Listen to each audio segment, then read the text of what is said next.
When you hear the phrase debt is dumb, that leaves very little room for interpretation. Now, of course, other than debt, Dave Ramsey is really against having and carrying any debt, especially when it comes to debt that is good debt and bad debt, just one and the same.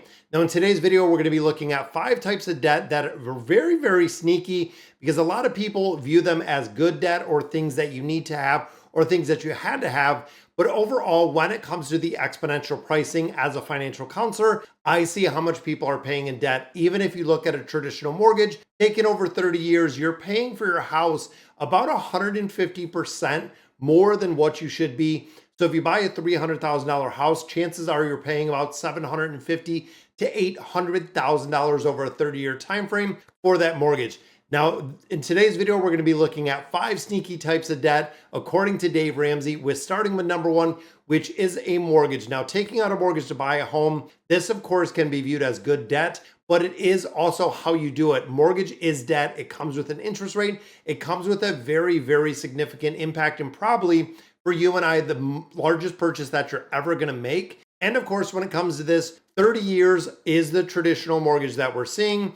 Most people are not putting money down. Most people are taking a 30-year mortgage. So they are going into a home that is far more expensive than they can actually afford. A lot of times based on income, we know it's capped at 50%, which means your debt to income ratio cannot exceed that 50% part. Now, to really make this a lot more cost efficient, Dave Ramsey focuses on putting that 20% down, which is a very significant down payment. If you think of that home again, thinking of that $300,000 price tag, that is putting down $60,000 on that house. And of course, right there from the down payment, you have built-in equity right up front, which means it's not going to go underwater even if you see a 10-15% dip in the market because you had that 20% down. Now, the other part he talks about in this is a 15-year mortgage that does not exceed 25% of your take-home pay. Notice that is not the gross pay. We are talking about the take-home pay. That is not excluding that or exceeding that 15-year mortgage.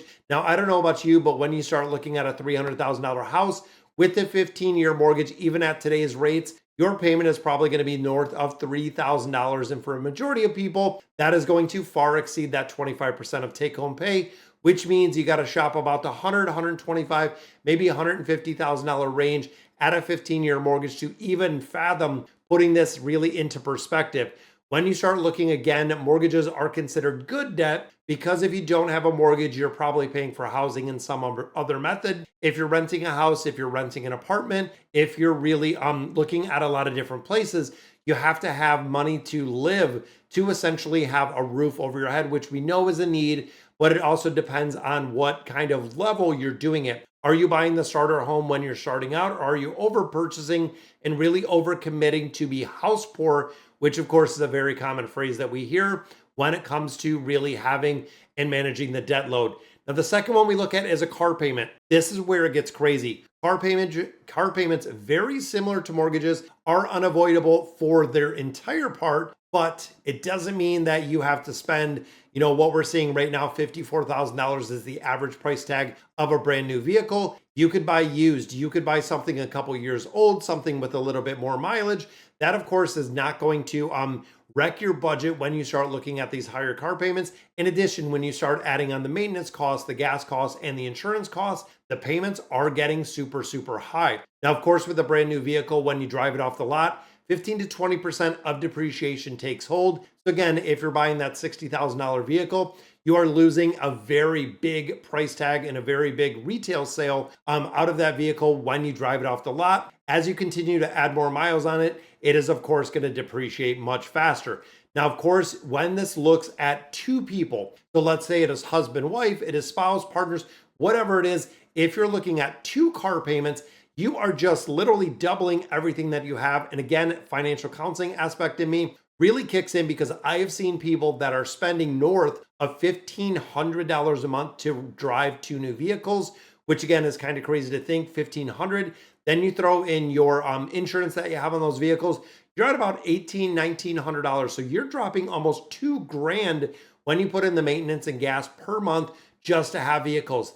Now, of course, you could look at a car, let's say the $15,000 to $30,000 range, which would cut your bill in half, or even like we do it, is only having 1 car payment at a single time. So if you kind of get in sync where someone's willing to drive an older model car or something maybe that might not have all the new bells and whistles, all of the new technology, because of course you can make a really big difference when it comes to the car payment and find a really reliable car for about $15,000 to $20,000 without a huge price tag. And of course, when it comes to car payments, we've seen people starting taking them for 5 years, 6 years, 7 years. Now we have even seen places that are doing 8 years and places that are even doing 10 years when it comes to an auto loan. I'm sorry, but me personally, if you're doing an auto loan for 10 years, the depreciation is going to absolutely wreck you. In addition, when you're putting miles on there or when you go to sell it, it's going to be crazy because most vehicles are not lasting that 10-year time frame that we're talking about. Number 3, we get into student loans. Now, student loans, of course, $1.6 trillion is what we're looking at the student loan bill currently in the United States, which is kind of crazy. College is expensive, but of course, it can open the doors, it can open the careers, but of course, student loans can be very sneaky. Now, the reason for this is the multitude of years that you have them. So if you're going in there and you're doing, let's say, a 4-year degree, let's say you get your master's at 6 years, doctoral at 8 years or plus, those student loans are running interest the entire time you're in school. So if you borrow 100,000, chances are you're going to be looking at 131, 140,000 when you get out of there, which is kind of crazy. The average 4-year college tuition cost is just over 45,000 for in-state and 117,000 for outstate, according to College Board's most recent trends. That's what we're looking at. So in-state is literally pretty much like 40% the cost of going out of state, which of course makes a big difference. Now, when you start getting your career off the ground, when you land that job after you get that 4-year, 6-year degree, is it going to be worth it? And are you making enough to repay those student loan debts? Because again, the interest has been running the entire time. This is one, the next one that we look at is credit card rewards. And this is one that Dave Ramsey and I are kind of on the same page. When it comes to credit card rewards, a lot of people think they're getting it over on the financial institution if they're paying it off every single week, every single month, whatever. When you start looking at the reality of it and breaking it down systematically, even looking at what the government resources have said, consumers spend more money on credit cards than they do with cash, period. If you're using a credit card versus a debit card, you're spending more money. The realization is in our minds, in the way that it is seen, credit cards are not viewed as cash and credit cards are not tied to actual money that you have. So there is almost a psychological factor, which this is from the Federal Reserve of Boston. It's the Diary of Consumer Payment Choices, showing that average cash transactions are $22, average credit card transactions are $57. So subconsciously, without you even realizing it, you're spending more than you normally would on a credit card because, again, most people are justifying the spending and, of course, the impulse purchases, the online, it's in a mobile wallet, it's a tap pay card, but the justification for this comes in with the rewards that are provided from the credit card companies. It's a very sneaky way, of course, to go ahead and get this into the payment process. And it's a way that almost we have psyched ourselves out or really tricked ourselves when it comes to the debt. And the final one we look at for the 5 sneaky types of debt is the interest-free loans and the pay-as-you-go loans. That's right. A lot of people see interest-free and ding ding, they got the furniture. They're buying whatever they want to. They are not paying any interest. However, the caveat to those interest-free loans, some of those have upfront fees. While they're not charging interest, they are accruing interest. And you have to realize this. We see it a lot of times, again, when you're looking at your Gardner Whites, your furniture stores, but also when you're looking at Best Buy and a couple other ones that are kind of the pay-as-you-go, where if it is not paid off in full at a certain amount of time, you accrue interest from day one. So the chances of you actually paying and manage off that debt, if you're paying it over 12 months, are very slim. And that is why these companies offer these types of loan.